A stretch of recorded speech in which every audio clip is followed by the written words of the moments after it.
We will now examine the extensive fabrications and deceptions promoted by NASA and other space agencies that have constructed a completely fictitious narrative and framework of cosmology and the Earth. The first moon landing event occurred on July 20th, 1969, when NASA's Apollo 11 mission allegedly landed astronauts Neil Armstrong and Buzz Aldrin on the lunar surface, while Michael Collins orbited above in the command module.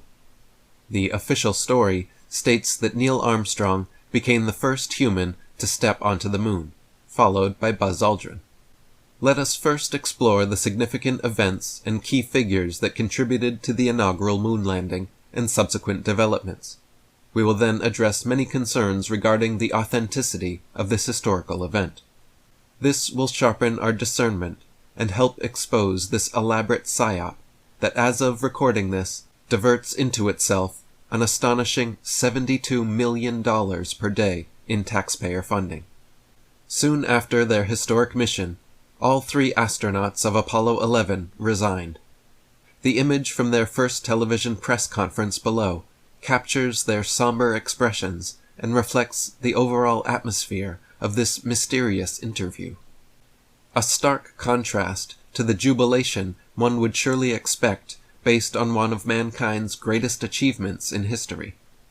The astronauts' reluctant replies and uneasy behavior, coupled with an atmosphere that many perceive as incredulous, render the interview quite a mystery, resembling a calamity rather than a celebration of 3 men brimming with pride and enthusiasm. James Webb, NASA's top official, unexpectedly resigned just days before the first Apollo mission launched. This departure was unexplained, and came at a time when he was on the verge of witnessing what would have been the pinnacle of his professional career. An interesting photograph from 1965 shows NASA's George Mueller, on the right, visiting the MGM studio, where film producer Stanley Kubrick, second from the right, was preparing to shoot the famous space movie 2001: A Space Odyssey.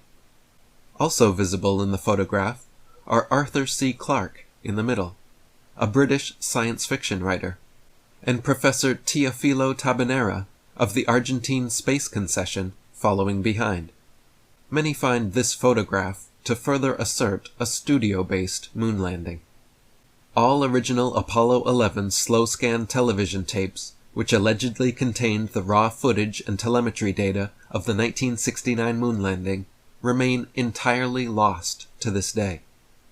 Even more suspicious, NASA later erased and recorded over other key tapes that allegedly held the original high-quality video recordings of the moonwalk, citing a supposed shortage of magnetic tapes during the 1970s and 1980s. With its substantial resources and government backing, how could NASA face difficulties in procuring magnetic tapes to safeguard the epic footage of their first lunar voyage? The loss of such critical historical material is all the more perplexing. Surely, public or private entities could have even donated magnetic tapes to preserve this historic achievement. Many publicly available photos, allegedly taken from the lunar surface, intentionally obscure the true source of light, rendering it completely blocked out from view. This consistent pattern, where a strong light source is present in almost all similar photographs, clearly obscures the true origin of the illumination, whether it is truly the sun or artificial stage lighting. This deliberate obfuscation fuels further speculation about the actual source of light in these photographs.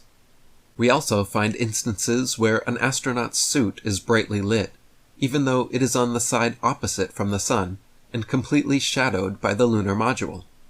This discrepancy raises questions about how the rear side of the lunar lander and the astronaut can appear fully illuminated while also being fully engulfed in the lander's shadow, given that the sun is the only light source that should be on the moon. Another obvious example of the presence of multiple light sources in these photographs is evidenced by the extreme difference in shadow directions. The significantly divergent shadow directions cannot be simply attributed to an optical illusion of perspective, as many NASA supporters posit, especially to the degree of divergence we see. Another highly scrutinized aspect of the 1969 lunar module's descent onto the Moon's surface is the complete absence of a blast crater or any disturbance beneath its landing site. The thruster of the module was said to produce 10,000 pounds of thrust, while again, no imprint, scorching, or any remnant whatsoever of this unimaginable heat and thrust was left under the lunar module. Not even dust or debris on the landing pads. Further evidence that the 1972 moon landing was an elaborate hoax, as well as the 1969 moon landing, is found in an image that captures raindrops, each forming streaks of identical length due to the camera's shutter speed, perfectly aligned and descending at identical angles. This was NASA's very last photograph taken from the moon. Was the studio production rained out, so to speak? As many are aware, an endless multitude of collective evidence could be presented to challenge the authenticity of the moon landings, yet such an in-depth analysis lies beyond the scope of our overall goal. The moon landing controversy alone would span numerous volumes, given the extensive information available and all of the skeptical hindsight we have accumulated up to modern day. A leaked videotape from the Apollo 11 mission shows the 3 astronauts using the command module's circular window to fabricate false images of a spherical Earth. They also used a sheet of paper to create the illusion of a terminator line, which marks the division between night and day. By darkening the cabin lights, the exterior walls of the window mimicked the blackness of space, thus producing the illusion of a spherical Earth captured from a distance. The astronauts captured only a small portion of the Earth through the circular window, where clouds mingled with land, producing these misleading images. Recordings of their communications with Mission Control discuss, quote, refining the realism of images in post-production. Most important, the command module's circular window was deliberately used to crop more of the Earth's surface from view. These deceptively cropped images imply that more of the Earth was not captured outside of the circular window. Consider the implications here. We have been taught that Earth is spherical, but a complete, unobstructed image of Earth was never captured from the command module. Instead, what we see is only a partial view of Earth, framed by the command module's circular window, and artificially enhanced with a simulated terminator line to increase realism. Many public images that purport to show the Earth from the Moon's surface have been exposed as fallacious composites, created by superimposing falsely produced photographs of a spherical Earth onto separate photographs of a lunar surface. The credibility of NASA imagery is further called into question by an interview with NASA's senior program analyst who is responsible for creating Blue Marble 2.0. Robert Simon states that complete photographs of Earth do not exist. What we see are digitally crafted composites. He further adds, it is photoshopped, but it has to be. Images of Earth are constructed using datasets, multiple strips of satellite images pieced together to produce what appears to be a realistic depiction of Earth. This further solidifies doubts about the authenticity of photographic evidence from the Apollo 11 mission. How can we place any real trust in these images, or any others, when NASA's own senior program analyst admits that there are no complete photographs of the Earth? The Telegraph, on August 29, 2009, reported, curators at Amsterdam's Rijksmuseum, where the rock has attracted tens of thousands of visitors each year, discovered that the lunar rock, valued at 308,000 pounds, was in fact petrified wood. The rock was given to Willem Dries, a former Dutch leader, during a global tour by Neil Armstrong, Michael Collins, and Edwin Buzz Aldrin, following their moon mission 50 years ago. NASA gave moon rocks to more than 100 countries following lunar missions in 1969 and the 1970s. The United States Embassy in The Hague is carrying out an investigation into the affair. Are you aware that every NASA rocket launch in history follows an arcing trajectory curving back down toward the vast expanse of the ocean, rather than actually ascending into space? To date, no space agency has ever presented video evidence of a rocket ascending in a continued vertical trajectory beyond low Earth orbit and into deep space. This absence of footage is attributed to our new understanding that a direct upward course would expose the boundary of our contained world upon contact. This continued practice should now begin to reveal that NASA and other space agencies only create the appearance of rockets heading into space. In reality, their trajectories always curve downward soon after launch, eventually returning to Earth, consistently over the open ocean, as observed in every rocket launch in history. The only exception to this were the rockets involved in Operation Fishbowl, mentioned earlier, which were part of an effort to investigate the limits of the Earth's upper bounds through a series of detonations impacting against it. This consistent practice prevents extended observation of the rocket's true trajectory, leaving unresolved whether the rocket is actually heading into outer space or merely arcing toward a predetermined splashdown in the ocean, thereby perpetuating a deceptive portrayal of an authentic space launch. This notable omission is difficult to rationalize, especially considering that since 1969, not a single space agency has documented such an event. Video recordings of launches always terminate shortly after liftoff, just as the rocket begins its predictable downward trajectory toward the ocean. We might begin to realize that the only thing ever sent to space has been our imagination. Throughout the history of space exploration, the release of an uninterrupted video capturing a rocket's complete ascent into space could have decisively demonstrated that no physical barrier hinders access to space. Such evidence would have dispelled any notion that rockets are merely returning to restricted ocean areas as part of a deceptive act. This oversight is as hard to believe as an architect designing a skyscraper without including elevators, a fundamental element inexplicably absent from the records of space exploration and rocket launch history. The behavior of amateur rockets as they ascend to higher altitudes is both remarkable and significant to our discussion, particularly as they demonstrate clear interactions with this upper boundary in question.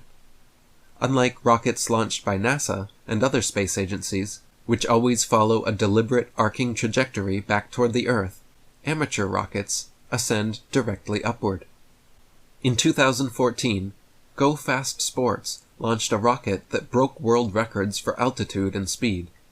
Intriguingly, the rocket abruptly halted at 73.1 miles in altitude, as if caught in quicksand, without any explosion or visible damage. This sudden stop clearly revealed an interaction with an unseen boundary. Surprisingly, the rocket was neither destroyed nor visibly damaged, and successfully reached an orbital phase. In 2017, SpaceX's Falcon 9 rocket grazed along a mysterious upper layer, creating an effect similar to gliding on a liquid surface, complete with visible ripples and waves. The following images document the event, displaying a trail that resembles rippling water streaming behind the rocket. This visual phenomenon manifests upon contact with the mysterious boundary, showing no prior signs of this effect before impact. NASA astronaut Don Pettit in 2016 stated, "I'd go to the moon in a nanosecond. The problem is, we don't have the technology to do that anymore. We used to, but we destroyed that technology, and it's a painful process to build it back again." How can we reasonably accept that more than 50 years after the last moon landings in 1972, the technology from a far less advanced era is now beyond recovery? Displayed here is a series of official NASA Earth images spanning from 1972 to 2015. These images display several noticeable inconsistencies, including variations in the sizes of continents. When viewed in color at high resolution on NASA's website, they strikingly resemble cartoons. In countless video interviews, allegedly from the International Space Station, female astronauts are clearly seen to have their hair rigidly set, presumably by hairspray, as it springs back to its original position with each movement of their head. This lack of natural free-flowing movement stands in contrast to what one would anticipate in an authentic zero-gravity setting of space. Despite several rigorous head movements, the astronaut's hair snaps back to its original position from the start of the interview, as if it were on springs, instead of drifting freely as one would surely anticipate in the zero-gravity environment of space. Why would there be a need to orchestrate such an effect when untethered, free-floating hair would naturally occur in a low-gravity setting? If stray hair were a practical concern, simple solutions such as wearing a NASA-branded hat or tying the hair back in a bun or ponytail would suffice. Instead, NASA constructs the illusion of a weightless environment in a way that is so unconvincing even a child would question its authenticity. Numerous instances have been documented in publicly available videos where air bubbles emerge from astronauts' suits during alleged spacewalks on the ISS. Additionally, reflections in astronauts' visors reveal a scuba diver complete with an oxygen tank operating a video camera. On July 16, 2013, an astronaut's helmet filled up with water during an alleged spacewalk, involving Italian astronaut Luca Parmitano. This clearly reveals that spacewalks are not from space, but quite evidently from NASA's Neutral Buoyancy Laboratory in Houston, Texas. This massive underwater training facility, housing an ISS replica, is designed to simulate the zero-gravity environment of space. Many public NASA videos display unmistakable anomalies. The following appears to show a genuine video interview from the ISS. However, a subsequent extended video glitch clearly exposes the use of a separate video layer onto which the astronauts have been superimposed onto a separate ISS video layer background. Many public ISS video interviews clearly show outlines and impressions of harness wires on astronauts' clothing, particularly during stunts such as rolls or flips, clearly indicating their use for artificial support. In other videos, these harnesses are left visible, assuming a failure of video editing techniques intended to conceal them. While our low-resolution images may not clearly reveal these details, the abundance of online videos makes the deception unmistakably evident. On August 23, 2023, India supposedly landed on the moon. As expected, the public only sees the initial launch footage from this significant lunar mission. Live coverage was immediately discontinued moments thereafter. This again demonstrates that, to this day, there is no continuous video documentation available of any journey to the moon, even in our most modern technological era in history. Incredible video footage that would have captivated audiences worldwide remains mysteriously unreleased. Subsequently, the only photographic or video representations of the lunar lander and command module released later to the public, and not live, were poorly produced computer-generated images of merely cartoon quality at best. Accompanying these were low-resolution and dubious short video clips showing the module hovering over the moon, characterized by unsteady and very poor frame rates. The following official images are from the Chandrayaan-3 mission that purport to evidence this voyage to the moon that once again a child can quickly discern as entirely fallacious.